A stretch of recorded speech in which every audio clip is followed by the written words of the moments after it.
Hello friends, welcome to Indian GS. तो friends, weekly current affairs में आज हम लोग 17 अप्रैल से लेकर 22 अप्रैल 2023 के जितने भी करंट अफेयर्स बन सकते हैं उन सभी चीज़ों को आज इस वीडियो में डिस्कस करने वाले हैं। तो वीडियो को शुरू से अंत तक देखें और जो लोग इंडियन जीएस में नए हैं, जो लोग सब्सक्राइब नहीं किए हुए हैं, वो सब्सक्राइब कर लें और जिन्हें इसकी PDF की ज़रूरत हो वो टेलीग्राम ग्रुप ज्वाइन करें, लिंक डिस्क्रिप्शन में डाला हुआ है। तो चलिए जानते हैं क्या क्या करंट अफेयर्स में आए हुए हैं। थावे महोत्सव, ये महोत्सव कहाँ पर मनाया जाता है? ये गोपालगंज बिहार में मनाया जाता है। और ये महोत्सव जो है ये वार्षिक महोत्सव, मतलब प्रत्येक साल ये मनाया जाता है गोपालगंज, बिहार के गोपालगंज में। अब इस कार्यक्रम का जो उद्घाटन है, इस साल का जो उद्घाटन किया गया है, ये लोकप्रिय गायिका हैं जिनका नाम है प्रियंका सिंह जी के द्वारा इसका उद्घाटन किया गया है बिहार में। और इस महोत्सव क्या दर्शाता है बिहार का?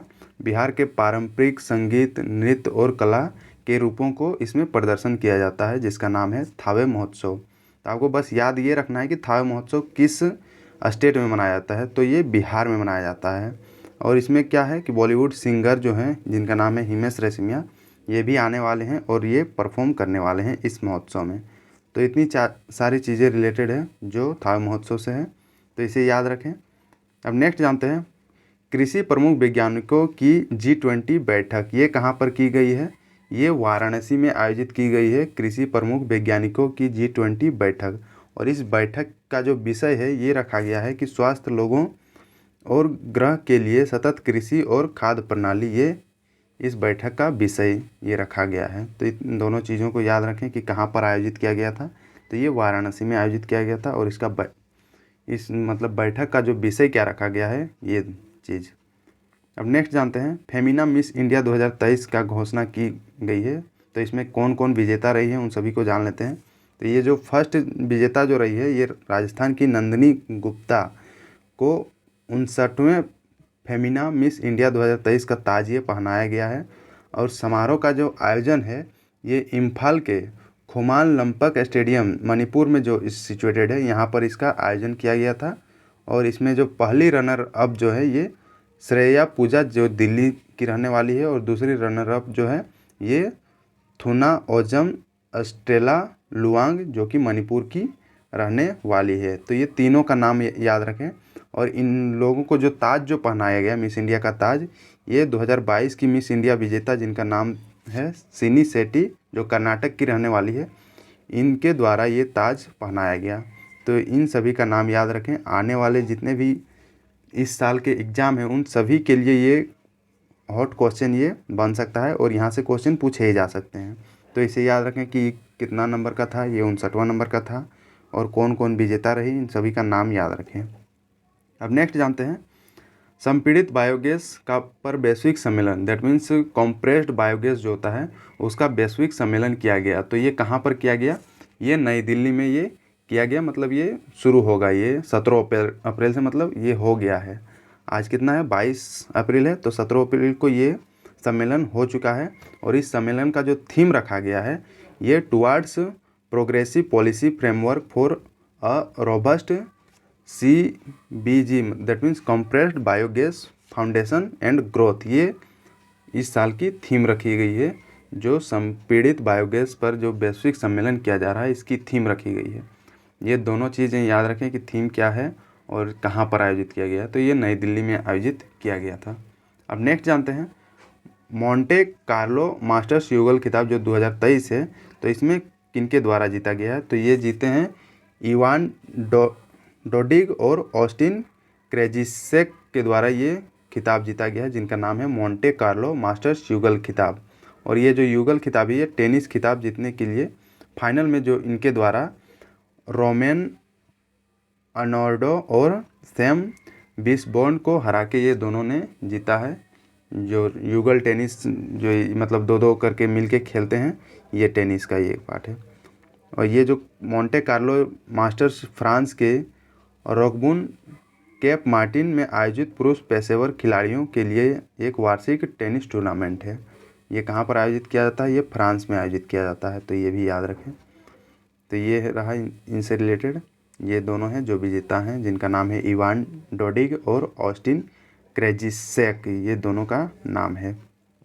अब नेक्स्ट जानते हैं हाथी बचाओ दिवस ये प्रत्येक साल ये मनाया जाता है और ये 16 अप्रैल को मनाया जाता है हाथी बचाओ दिवस। मतलब हाथियों को संरक्षित रखने के लिए, उनके आवास को डिस्ट्रॉय ना करने के लिए, ये सभी अवेयरनेस फैलाने के लिए ये हाथी बचाओ दिवस ये मनाया जाता है। क्योंकि हाथी जितने भी जानवर हैं ये भी हमारे इकोसिस्टम का एक पार्ट हैं। अगर ये सभी ना ही रहें तो इकोसिस्टम डिस्ट्रॉय हो सकता है और काफ़ी प्रॉब्लम खड़ी हो सकती है। अब इससे रिलेटेड कुछ पॉइंट जान लेते हैं। तो 1992 में भारत ने हाथियों और उनके आवास की रक्षा के लक्ष्य के साथ ये प्रोजेक्ट एलिफेंट जो है ये लॉन्च किया गया था। ये 1992 में लॉन्च किया गया था। ये वर्ष याद रखें कि प्रोजेक्ट एलिफेंट कब लॉन्च किया गया था। ये 1992 में लॉन्च किया गया था। ये फ़ोटो देख के आपको लग रहा होगा कि ये मतलब अगर आप करंट अफेयर से अगर काफ़ी जुड़े होंगे तो ये एलिफेंट विस्पर नाम की एक शॉर्ट मूवी है जिसको ऑस्कर के लिए नामित किया गया है और इन दोनों को भी ऑस्कर अवार्ड मिल चुका है। तो उसी का ये फ़ोटो है। इन लोग मतलब हाथी की देखभाल करते हैं, वो रखते हैं, उसी से रिलेटेड है ये मूवी जिसको ऑस्कर के लिए नामित किया गया है और ऑस्कर अवार्ड इन दोनों को दिया भी गया है। तो ये याद रखें। अब नेक्स्ट जानते हैं विश्व हीमोफीलिया दिवस जो है ये प्रत्येक साल 17 अप्रैल को ये मनाया जाता है, विश्व हीमोफीलिया दिवस। अब इसमें कुछ रिलेटेड पॉइंट्स को जान लेते हैं। तो 1989 में विश्व हीमोफीलिया दिवस की शुरुआत वर्ल्ड फेडरेशन ऑफ हीमोफीलिया के द्वारा WFH के संस्थापक जिनका नाम है फ्रैंक श्रानाबेल के जन्मदिन के उपलक्ष्य में ये मनाया जाता है 17 अप्रैल को, विश्व हीमोफीलिया दिवस। इनका नाम याद रखें कि इनका संस्थापक कौन थे। ये फ्रैंक श्रानाबेल जिनका नाम है, ये वर्ल्ड फेडरेशन ऑफ हीमोफीलिया के ये संस्थापक हैं और इन्हीं के जन्मदिवस के अवसर पर ये मनाया जाता है विश्व हीमोफीलिया दिवस। अब 2023 की थीम ये क्या रखी गई है, ये रखी गई है access for all, prevention of bleeds and the global standard of care. ये 2023 की ये थीम रखी गई है। तो इन दोनों को याद रखें कि ये कब मनाया जाता है। ये 17 अप्रैल को मनाया जाता है विश्व हीमोफीलिया दिवस और 2023 की थीम है access for all, prevention of bleeds and the global standard of care. ये 2023 की थीम रखी गई है। तो इतनी चीज़ें याद रखें विश्व हीमोफीलिया दिवस से रिलेटेड। अब नेक्स्ट जानते हैं हीमोफीलिया रोग के बारे में जानते हैं। एक्चुअली ये रोग होता क्या है। तो ये एक आनुवंशिक विकार है, दैट मीन्स मतलब जेनेटिक डिजीज जिसको बोलते हैं, मतलब माता से बच्चों में ट्रांसफ़र हो गया, फिर वो उसके बच्चों में वो ट्रांसफ़र हो गया। ये आनुवंशिक रोग है जो कि क्या करता है, जो शरीर के रक्त को थक्का बनाने की क्षमता को कम कर देता है। अगर हीमोफीलिया रोग आप में है तो अगर आपका बॉडी कहीं पे भी कट जाए और वहाँ से अगर ब्लड का फ्लो होने लगे तो वो थक्का नहीं जमता है और ब्लड फ्लो होते रहता है। इस बीमारी का यही मेन ये लक्षण है और यह आनुवंशिक उत्परिवर्तन के कारण होता है जिसमें जीन का उत्परिवर्तन शामिल होता है जो 13 विभिन्न प्रोटीनों से युक्त रक्त के थक्के के लिए आवश्यक होता है। तो इतनी चीज़ें हीमोफीलिया रोग से याद रखें। बस सिंपली ये याद रखें कि इसके कारण जो रक्त का थक्का है वो नहीं जमता है और अगर कहीं चोट वगैरह लग जाए तो ब्लड बहुत ही ज़्यादा फ्लो हो जाता है। अगर ऐसे जो इस रोग से के शिकार जो लोग होते हैं उसको काफ़ी एक्सीडेंट वगैरह में डर रहता है कि अगर ज़्यादा ब्लड का फ्लो हो जाए तो वो नहीं बचने के लायक नहीं रखते हैं। तो ये याद रखें। अब नेक्स्ट जानते हैं महाराष्ट्र भूषण पुरस्कार 2022। दैट मीन्स 2022 का पुरस्कार जो है ये 2023 में दिया जा रहा है। तो ये पुरस्कार में किनको दिया गया है, ये महाराष्ट्र भूषण पुरस्कार। तो इनका नाम है अप्पा साहेब धर्माधिकारी को ये महाराष्ट्र भूषण पुरस्कार ये दिया गया है। ये 2022 का पुरस्कार है और ये 2023 में दिया जा रहा है। तो ये ईयर याद रखें। और ये जो है ये पुरस्कार जो है ये केंद्रीय गृह मंत्री जिनका नाम है अमित शाह के द्वारा ये पुरस्कार प्रदान किया गया है। और अप्पा साहेब धर्माधिकारी एक प्रसिद्ध समाज सुधारक हैं ये, जिनको ये पुरस्कार दिया गया है और उन्होंने समाज कार्यों के दायरे में का विस्तार करने के लिए नाना साहेब धर्माधिकारी फाउंडेशन रेवदंडा की स्थापना की थी। तो ये भी याद रखें कि नाना साहेब धर्माधिकारी फाउंडेशन की स्थापना किनके द्वारा की गई थी।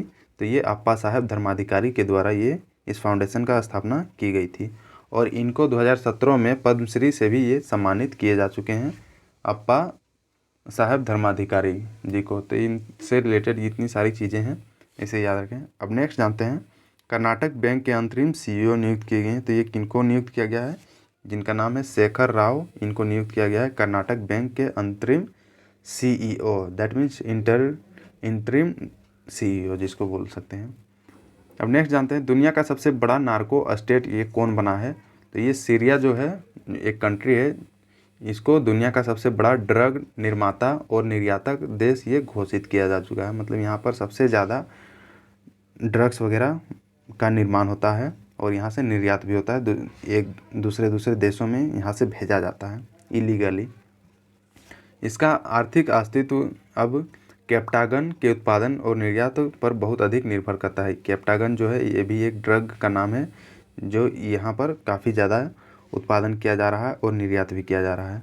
और इसे जो है कैप्टागन को पुअर मैन कोक के रूप से भी ये जाना जाता है। तो ये भी याद रखें कि पुअर मैन कोक के नाम से किसको जाना जाता है, तो ये कैप्टागन को जाना जाता है। नेक्स्ट है ब्राज़ील पैरा बैडमिंटन इंटरनेशनल, ये आयोजन किया गया था। तो इसमें कौन विजेता रही हैं, तो ये भारत की हैं जिनका नाम है नित्या श्रेय सुमति शिवन जी ने 2 स्वर्ण पदक इनके द्वारा जीता गया है। ये हैं नित्या श्रेय सुमति शिवन जी जिनके द्वारा ब्राज़ील पैरा बैडमिंटन इंटरनेशनल में 2 स्वर्ण पदक जीते गए हैं। और ये जो हैं ये 18 वर्ष हैं जो महिला एकल SH6 श्रेणी के फाइनल में पेरू की गिउलियाना पोवेदा फ्लोरेंस को ये 22-20 और 21-11 से हराकर ये स्वर्ण पदक ये जीत ली हैं। तो इनका नाम याद रखें, नित्या श्रेय सुमति शिवन जी जो जीती हैं। अब नेक्स्ट जानते हैं मैल्कम आदिसेसिया पुरस्कार ये 2023 ये किनको दिया गया है, तो ये उत्साह पटनायक जी को ये दिया गया है मैल्कम आदिसेसिया पुरस्कार जो 2023 का ये अवार्ड है। और ये क्या है, ये एक अर्थशास्त्री हैं और एक लेखक भी हैं, दैट मीन्स इकोनॉमिस्ट हैं और राइटर भी हैं। इनको ये पुरस्कार दिया गया है जिनका नाम है उत्साह पटनायक। अब ये मैल्कम आदिसेसिया पुरस्कार जो है भारत में सामाजिक विज्ञान के क्षेत्र में असाधारण योगदान के लिए ये पुरस्कार ये दिया जाता है। और यह पुरस्कार Madras institute of development studies and Malcolm and Elizabeth Adiseshiah trust के द्वारा ये दिया जाता है। तो ये भी नाम याद रखें। इतनी सारी चीज़ें हैं इनसे रिलेटेड मैल्कम आदिसेसिया पुरस्कार जो दिया गया है उत्साह पटनायक जी को। अब नेक्स्ट जानते हैं सैन्य अभ्यास जिसका नाम है ओरियन, ये कहाँ पर आयोजित किया गया है और इसमें मतलब कौन कौन से देश पार्टिसिपेट कर रहे हैं। तो ये एक बहुपक्षीय सैन्य अभ्यास है जिसका नाम है ओरियन।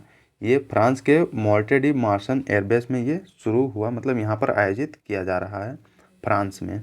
अब इस अभ्यास में जो है भारत, फ्रांस, संयुक्त राज्य अमेरिका सहित मतलब और भी 1-2 देश हैं जो इसमें हिस्सा ले रहे हैं। तो ये भी याद रखें। ये याद रखें कि ओरियन जो अभ्यास है ये कहाँ पर आयोजित किया गया है और हमारा देश इसमें पार्टिसिपेट किया था कि नहीं। तो ये दोनों चीज़ याद रखें। अब नेक्स्ट जानते हैं प्लेसेस इन न्यूज़ में, जान लेते हैं कि कौन कौन से प्लेस हैं जो कि न्यूज़ में हैं अभी। तो ये कबरतल अर्धभूमि है जो कि न्यूज़ में है। इसमें क्या है कि ये कंवर झील के रूप में भी इसको जाना जाता है और ये बिहार के बेगूसराय ज़िले में भारत गंगा के मैदानी इलाकों के 2620 हेक्टेयर में फैला हुआ ये एक अर्धभूमि है। और यह एशिया का सबसे बड़ी ताज़े पानी की गोखुर झील कहने का मतलब है ये ऑक्सबो लेक कैसे बनता है, मान लीजिए अगर कोई रिवर इस तरह करके फ्लो हो रही है और इसी तरह फ्लो होते होते अगर ये जो रिवर है जो इस तरह कट जाती है और वो अपना रास्ता इधर सीधा बना लेती है और ये जो बचा हुआ जो ये हिस्सा है इसी को बोला जाता है ऑक्सबो लेक, दैट मीन्स जो गोखुर झील बोला जाता है। गाय का जो खुर टाइप का ये रहता है, इसी झील को क्या बोला जाता है, गोखुर झील बोला जाता है। और ये नदी के बहाव मियंडर जो होता है वो धीरे धीरे कई साल लग जाते हैं इसे झील को बनने के लिए। और ये बिहार में सिचुएटेड है ये, जिसका नाम है कंवर झील। अब ये क्या है, ये गंडक नदी के वक्रता के कारण ये अवशिष्ट गोखुर झील ये बनी हुई है। ये भी याद रखें कि ये किस नदी के वक्रता के कारण बना है, तो ये गंडक नदी के वक्रता के कारण, मतलब गंडक नदी से यही कट के बना हुआ ये झील है जिसका नाम है कंवर झील। अब इसमें क्या होता है, पक्षियों के अवैध शिकार से बचने के लिए इसे 1986 में बिहार राज्य सरकार के द्वारा संरक्षित क्षेत्र ये घोषित किया गया था और भारत सरकार ने इसे 1989 में इसे पक्षी अभयारण्य ये घोषित कर दिया है।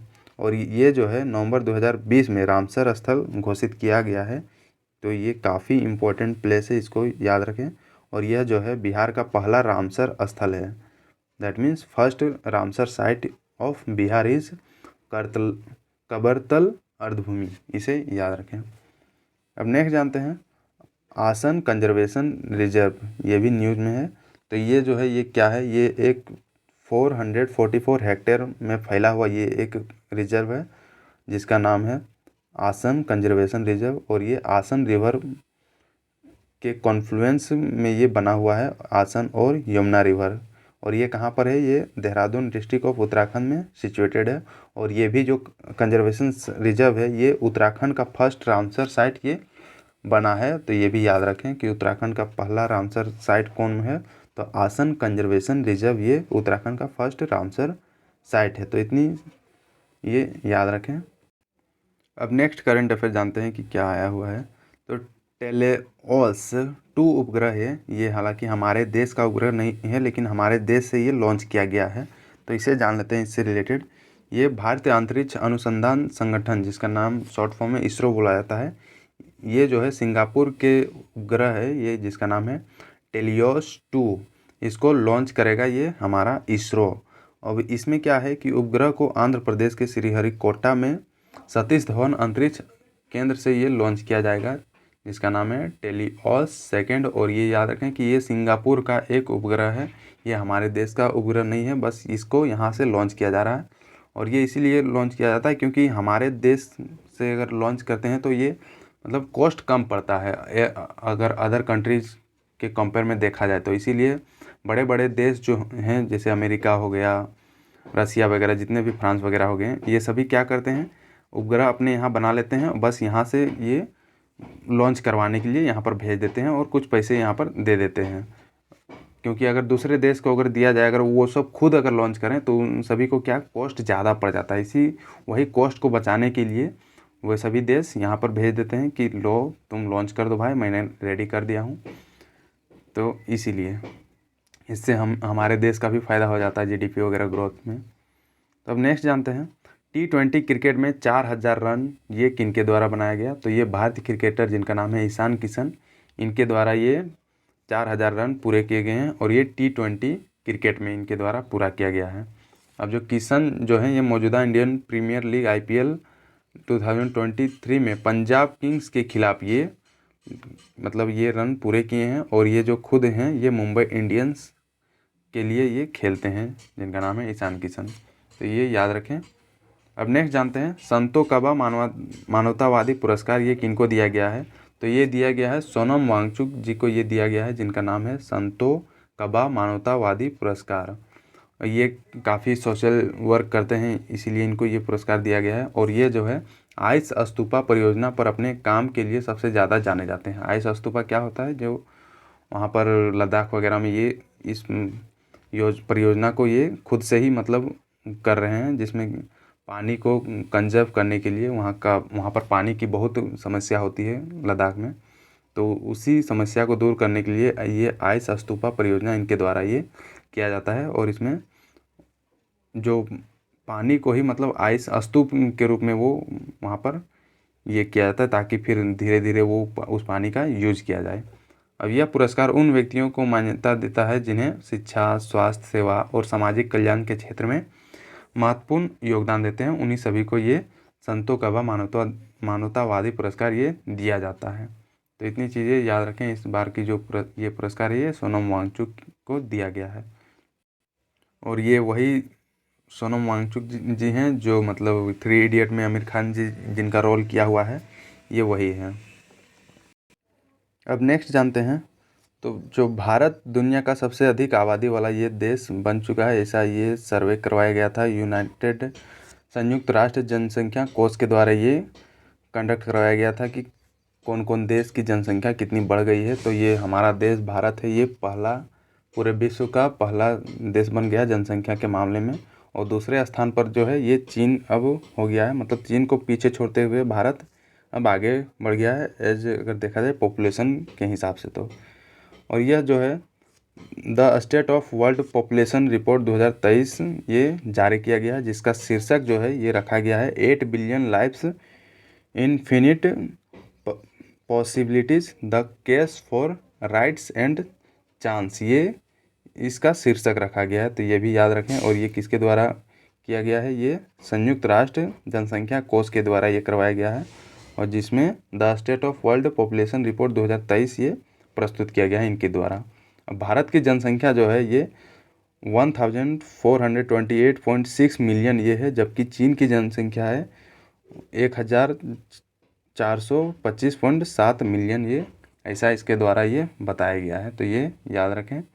ये आपको दिख रहा होगा, इंडिया सबसे ज़्यादा पॉपुलस कंट्री हो गया है, और उसके बाद चाइना है, उसके बाद यूएसए है, उसके बाद इंडोनेशिया है, उसके बाद पाकिस्तान है। तो ये बस 4-5 याद रखें कि कौन कौन सबसे ज़्यादा पॉपुलर कंट्री बन गए हैं पॉपुलेशन के वाइज से अगर देखा जाए तो। फर्स्ट में इंडिया है, सेकेंड चाइना, थर्ड में यूएसए, फोर्थ में इंडोनेशिया, और फिफ्थ में पाकिस्तान है। अब नेक्स्ट जानते हैं भौगोलिक संकेत tag, that means geographical indication tag ये दिया गया है। तो ये किसको दिया गया है?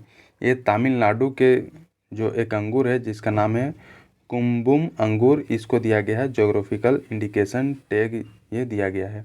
और ये जो अंगूर है अपने विशिष्ट स्वाद, सुगंध और बनावट के लिए ये जाना जाता है, और घरेलू और अंतर्राष्ट्रीय स्तर पर ये लोकप्रिय अंगूर है। मतलब इसको इंटरनेशनली भी बेचा जाता है और हमारे देश में भी ये बेचा जाता है, और इसको काफ़ी मतलब लोग पसंद करते हैं, इसीलिए इसको ज्योग्राफिकल इंडिकेशन टैग दिया गया है। और ये जो है तमिलनाडु के जो अन्य उत्पाद हैं जिसको दिया गया है ये हैं मदुरै मल्ली चमेली है, और तंजावुर वीणा जो कि संगीत वाद्य यंत्र हैं, इन सभी को भी जीआई टैग दिया गया है जो कि तमिलनाडु से बिलोंग करते हैं। तो इसे भी याद रखें। अब नेक्स्ट जानते हैं ग्लोबल नर्सिंग अवार्ड ये किसको दिया गया है? ये शांति लकड़ा जी को दिया गया है, जो कि भारत की रहने वाली है, और इनको ग्लोबल नर्सिंग अवार्ड दिया गया है। इनके द्वारा काफ़ी अच्छे अच्छे काम किए गए नर्सिंग के क्षेत्र में, इसीलिए इसको दिया गया है। और यह पुरस्कार दुनिया भर की असाधारण नर्सों को पहचानता है और सम्मानित करता है जिन्होंने रोगी देखभाल में महत्वपूर्ण योगदान दिया है। और लकड़ा झारखंड की एक अस्पताल में नर्स का काम करती है ये भी प्रेजेंटली। अब इस पुरस्कार में जो है इसको कितना रुपया ये दिया जाएगा?